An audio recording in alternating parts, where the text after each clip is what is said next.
पहले राजतंत्र था कि राजा का बेटा ही राजा बनेगा, गरीब का बच्चा राजा नहीं बनेगा। राजा वही बनेगा जिसके सर पे राजा हाथ रखेगा। तो लोकतंत्र बना इसलिए कि एक मजदूर का बच्चा, एक किसान का बच्चा, एक गरीब का बच्चा, एक महिला जिसको अबला कहा जाता है, उन तमाम लोगों को राजनीतिक शक्ति देने के लिए, और वो इसलिए कि वो रुपए पैसे वाले ना बने, वो अपने लोगों की सेवा करें, इसलिए लोकतंत्र बना। भ्रष्टाचार में बिहार नंबर 1, बलात्कार में बिहार नंबर 1, करप्शन में बिहार नंबर 1, माफियागिरी में बिहार नंबर 1। आप ये मुझे बताइए, इससे लोकतंत्र से आपको क्या मिला? इस लोकतंत्र से मुझे लग रहा है कि आपकी गुलामी कटी नहीं है, आप पे गुलामी आ गई है।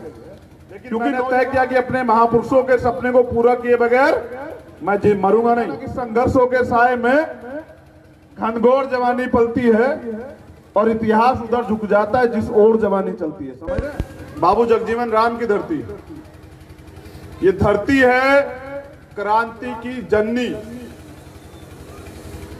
परम पूजनीय बाबा साहब अंबेडकर ने वोट का अधिकार दिया है, और वो वोट का अधिकार बिकने के लिए नहीं दिया है। किस लिए दिया है वोट का अधिकार? गुलामी से मुक्ति के लिए। समझ रहे? लोकतंत्र बना इसलिए क्योंकि पहले राजतंत्र था कि राजा का बेटा ही राजा बनेगा, गरीब का बच्चा राजा नहीं बनेगा। राजा वही बनेगा जिसके सर पे राजा हाथ रखेगा। तो लोकतंत्र बना इसलिए कि एक मजदूर का बच्चा, एक किसान का बच्चा, एक गरीब का बच्चा, एक महिला जिसको अबला कहा जाता है, उन तमाम लोगों को राजनीतिक शक्ति देने के लिए, और वो इसलिए कि वो रुपए पैसे वाले ना बने, वो अपने लोगों की सेवा करें, इसलिए लोकतंत्र बना। मैं मान्यवर काशीराम साहब को अपना आदर्श मानता हूं, और आज उन्हीं की आशीर्वाद से, उन्हीं की मूवमेंट को चलाते हुए आप लोगों के बीच में आने का मौका मिला।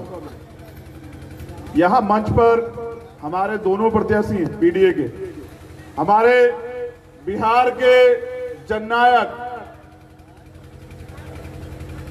भाई पप्पू जी हैं, भीम आर्मी के सम्मानित जिलाध्यक्ष और नौजवान आजाद समाज पार्टी के कार्यकर्ता यहां मौजूद हैं। मैं आपसे एक चीज पूछना चाहता हूं, और नौजवान यहां खड़े हैं, क्या अपने महापुरुषों के सपने को कुचलने की जिम्मेदारी आपने ली है क्या?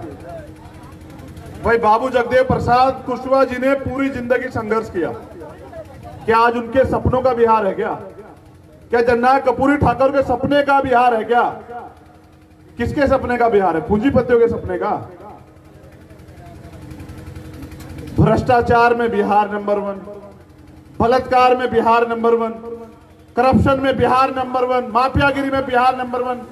आप ये मुझे बताइए, इससे लोकतंत्र से आपको क्या मिला? इस लोकतंत्र से मुझे लग रहा है कि आपकी गुलामी कटी नहीं है, आप पे गुलामी आ गई है। क्योंकि नौजवान, जैसे मैंने कहा ना कि संघर्षों के साए में घनघोर जवानी पलती है और इतिहास उधर झुक जाता है जिस ओर जवानी चलती है। समझ रहे हैं? एक मिनट, अरे तू नौजवान है, बाबा साहब ने पैर छूना सिखाया, थोड़ा सिखा ले। बाबा साहब ने तो समानता की बात की। बैठ बैठ। तो जिधर इतिहास किधर झुकता है, जिधर जवानी चलती है। परिवर्तन समझते हैं ना, वो प्रकृति का नियम। लेकिन तुमसे झूठे वादे करते हैं लोग, बड़ी बड़ी बातें करते हैं लोग, सपने दिखाते हैं, 15-15 साल राज करते हैं, लेकिन देते कुछ नहीं है। मेरे लोगों के तन पे कपड़े नहीं है। मैं गया था बाढ़ वाले क्षेत्र में,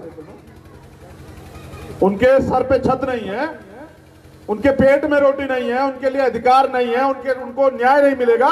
जो बक्सर में हुआ, जो मोतिहारी में हुआ, उसका जिम्मेदार कौन है? कानून का राज कौन स्थापित करेगा? मुख्यमंत्री या कोई आम आदमी? मैं प्रशासन के लोग यहाँ हैं, अभी वो तेजी से आ रहे थे तो कार्यकर्ताओं के साथ धक्का मुक्की कर रहे थे। ऐसा नहीं करते भाई, ये कल के शासक है, यही नेता है। आप देखना, कल ये नेता बनेंगे और आपको इन्हीं की सुरक्षा करनी पड़ेगी। आप देखते जाइए, ये भी कल आपका, हमारा छोटा भाई कल विधायक बनकर सदन में जाएगा अगर हिम्मत से ये लोग लग गए। इनको सम्मान दीजिए, ये सम्मान के लिए। जनता मालिक होती है लोकतंत्र में, समझ रहे हैं? मौका है आप लोगों के पास, आपको तय करना है। पैसे वाले बहुत लोग हैं, लेकिन नीयत का खेल है। वादे बहुत लोग करते हैं, पूरे करने की बात है। मेरी तो शुरुआत है, मैंने वोट नहीं मांगा अब तक, लेकिन आप जिम्मेदार हैं, तमाम लोग जो मुझे जानते हैं। कश्मीर से लेकर कन्याकुमारी अगर कहीं कोई अत्याचार होता है किसी मजलूम पे, आपको भीम आर्मी के बाद सुनाई देती है नहीं देती है? हाथ उठा के बताओ। क्या भीम आर्मी के लोग जवाब देते हैं नहीं देते हैं? मगर मैं देखता हूं कि जब हमारे कार्यकर्ताओं पे लाठी चलती है, मुकदमे लिखे जाते हैं, उनको जेल भेजा जाता है, तो कोई नेता साथ नहीं खड़ा होता। मैंने 100 तरह के अपमान सहे अपनों से, 100 तरह की आरोप सहे, लेकिन मैंने तय किया कि अपने महापुरुषों के सपने को पूरा किए बगैर मैं जी मरूंगा नहीं।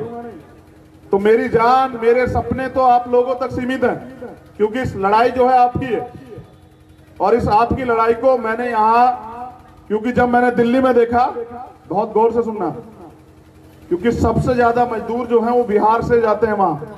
और जब कोरोना का समय स्टार्ट हुआ ना, तकलीफ में, चप्पल नहीं पैरों पे, पेट में रोटी नहीं, बच्चे के लिए पानी नहीं, कुछ नहीं, अगर है तो अपमान, तिरस्कार, लाठी। मैंने देखा कि ये मेरा भाई जो है ना लड़ रहा, उनके लिए रोटी की प्रबंध कर रहा। मैंने बाढ़ में देखा जहां कोई नहीं जा रहा था, ये जा रहा था। तो मैंने पूंजीपतियों से समझौता नहीं किया, मैंने उससे समझौता किया जिसका दर्द मेरे जैसा, बिल्कुल, जो बिहार में बदलाव चाहता है। और मैं आपसे चाहता हूं कि आप बिहार में मेरे भाई को मौका देंगे नहीं? दोनों हाथ उठा के बताइए। अगर आप मौका देंगे तो मैं विश्वास दिलाता हूं कि जो शपथ पत्र इन्होंने दिया वो पूरा होगा, क्योंकि हमें बिहार को देश, पूरी दुनिया में चमकाना है। समय बहुत कम है। आप सब लोगों का आभार, धन्यवाद।